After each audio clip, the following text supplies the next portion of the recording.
Hi everyone, Sam D'Angelo coming to you with a leadership tip. So this week I want to talk to you about habits.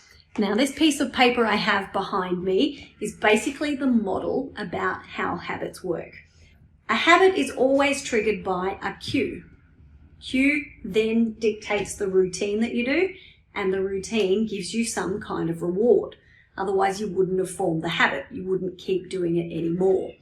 If you want to form a new habit or you want to break a habit, then it's good to understand what we call the habit loop, which is cue, routine, reward. Let me give you an example of what I mean by this in context. The cue is perhaps you come into work, and just by virtue of getting to work, the cue is I put my bag down, I go to the kitchen, and I turn on the coffee. The cue is you turning up to work. The routine is that you go and make a coffee the first thing you do, and the reward is obviously that, caffeine hit that you get in the morning. If you want to change a habit, then what you need to do is either work on the cue or work on the routine. The cue, meaning you want to change the thing that you're doing that causes the routine. Now, in this instance, you can't stop going to work. You have to go to work. So the cue is probably the thing that's going to happen, but we want to interject then, and what we want to do is try and change up, well, what is the routine that we do when we get to work?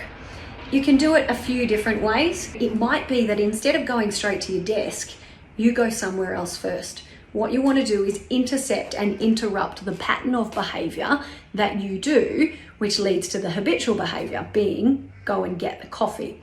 So instead, you might turn up to work and you might go straight into a meeting room and start your day with a meeting. You've hijacked the process and you've started to do something else. It's relevant when you want to form a habit. It's relevant when you want to break a habit. So just understand that all habits are triggered by this cue, routine, reward, habit loop. All right, see how you can use that in your leadership when there's habits that you perhaps want to break that you've been doing for quite some time.